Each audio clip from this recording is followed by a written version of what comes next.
பொதுவா தேர்தல் பிரச்சாரம் எப்படி பண்ணணும் அப்படிங்கிறத எனக்கு தைலாபுரம் அரசியல் பயிலரங்கத்துல எப்படி சொல்லி கொடுத்தாங்களோ அதை தாங்க சொல்ல போறேன்.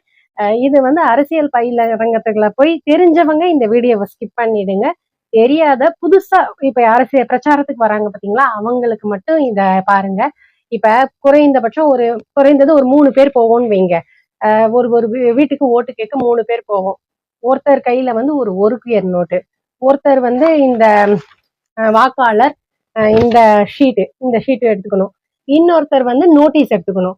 இப்ப ஒரு வீட்டுக்கு போறோம்னு வைங்களேன், பொதுவா போய் நுழைஞ்சோடனே வணக்கங்கண்ணா, நான் பாட்டாளி மக்கள் கட்சியில இருந்து வரேன், மாம்பழத்துக்கு ஓட்டு போடுங்க அப்படின்னு சொல்லி பொதுவா கேட்கறது அவ்வளவு எஃபெக்டா இருக்காதுங்க.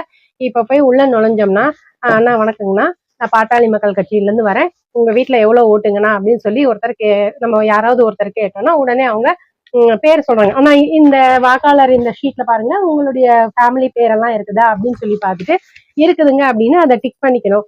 அப்புறம் யாராவது இதுல தவறிட்டாங்கன்னா சொல்லுங்கண்ணா அப்படின்னா அவங்களே சொல்லுவாங்க, எங்க வீட்டுல இவங்க இல்லைங்க அப்படின்னா உடனே நம்ம ஒருத்தர் நோட் எடுத்துட்டு ஒருத்தர் பக்கத்திலே இருக்கிறார் பாத்தீங்களா, அவர்கிட்ட இவங்க யாருன்னு அதை பேர் எழுதிக்கலாம், இல்ல அங்கேயே கூட அந்த பென்சில்ல அதை ரவுண்ட் பண்ணிக்கலாம் இவங்களுடைய பேர்.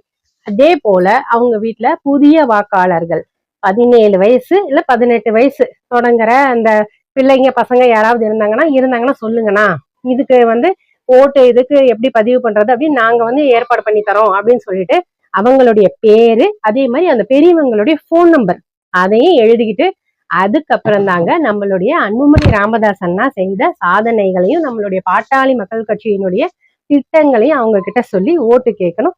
இதுதான் மெத்தட். இததான் எனக்கு அரசியல் பயிலரங்கத்துல சொல்லி கொடுத்தாங்க. இப்ப அதெல்லாம் முடிச்சுட்டு ஒவ்வொரு வீடா முடிச்சுட்டு வெளியில அந்த தெருவுல நடந்து வரப்ப ஒரு 4-5 லேடிஸ் இருக்காங்கன்னா, அக்கா ஒரு நிமிஷம்க்கா அப்படின்னு சொல்லிட்டு அங்கேயே அக்கா உட்காருங்கக்கா, ஒரு நிமிஷம் உட்காருங்கக்கா அப்படின்னு சொல்லிட்டு நம்மளுடைய கட்சியை பத்தி திண்ணை பிரச்சாரம் பண்ணணும். இது இப்படிதாங்க நாங்க பண்ணிட்டு இருக்கிறோம். பொதுவா இப்ப எங்களை இது உதாரணத்துக்கு எங்களை இப்ப சேலத்துல இருந்து எங்களுடைய மாவட்ட செயலாளர் சகோதரர் அருள் எம்எல்ஏ அவர்கள், அப்புறம் மாவட்ட தலைவர் கதிர் ராஜரத்னம் அவர்கள், பசுமை தாயக இணை செயலாளர் சகோதரர் சத்ரியசேகர் அவர்கள் எங்களை அனுப்பி விட்டாங்கன்னு வைங்க. இந்த நிகழ்ச்சி எல்லாம் இதெல்லாம் முடிச்சுட்டு ஓட்டு கேட்டுட்டு அவங்க கிட்ட போய், அண்ணா பாருங்க நாங்க ஒவ்வொரு வீட்டுக்கா போனோம், இங்க பாருங்க இதெல்லாம் லிஸ்ட், இத்தனை பேர் இறந்தவங்க, இவ்வளவு பேர் இன்னும் புதிய வாக்காளர்கள் இருக்கிறாங்க, இவங்களுடைய இதெல்லாம் ரெடி பண்ணாங்கன்னா வரப்போற சட்டமன்ற எலெக்ஷன்ல இந்த ஓட்டுக்கள் எல்லாம் நமக்கு விழும் அப்படின்னு சொன்னோம்னா அவங்க அந்த லிஸ்டுங்கள் எல்லாம் வாங்கி நம்மள சம்பந்தப்பட்ட மாவட்ட செயலாளர்கிட்ட இந்த தகவல்களை எல்லாம் கொடுப்பாங்க. இப்படிதாங்க மெத்தடு, இப்படிதாங்க பண்ணுவோம். இது இந்த தகவல் எல்லாருக்கும் உபயோகமா இருக்கிறேன் அப்படின்னு சொல்றேங்க. இவ்வளவு பேசுறேன், நீங்க ஏன் வரலக்கா அப்படின்னு சொல்லி எல்லாரும் கேட்கறது காதுல விழுவுது.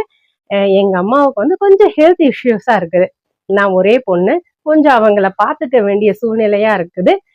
முடிஞ்ச அளவுக்கு முயற்சி பண்றேன் வரதுக்கு. நன்றிங்க.